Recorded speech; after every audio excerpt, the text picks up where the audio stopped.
നിങ്ങൾ പറയാറില്ലേ നിങ്ങൾക്ക് വീട്ടിൽ പോകുമ്പോഴാണ് സമാധാനം കിട്ടുകയെന്ന്?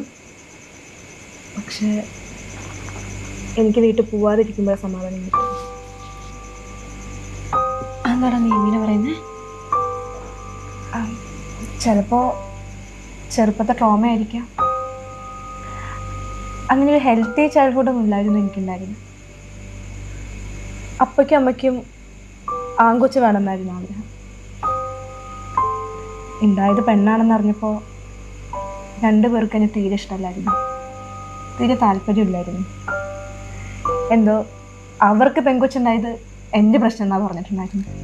പിന്നെ അമ്മയ്ക്ക് പണ്ട് തൈറോയിഡ് ഉണ്ടായിരുന്നു, അതുകൊണ്ട് പിന്നെ വേറെ കൊച്ചും നോക്കിയില്ല. ഇതിൻ്റെ പേരിൽ എന്നും അടി. സത്യം പറഞ്ഞാൽ എനിക്ക് ഓർമ്മ വെച്ച കാലം മുതൽ ഇവരുടെ അടിയിടിയും കണ്ടിട്ടാണ് ഞാൻ വളർന്നു. എൻ്റെ അവസ്ഥ പറയാൻ പോലും എനിക്ക് ആ വീട്ടിൽ ഒരാളുണ്ടായില്ല. എല്ലാം ഒറ്റയ്ക്ക് സഹിച്ചു. എന്ന് ഞാൻ കരഞ്ഞുറങ്ങാറുള്ളൂ. അതിന്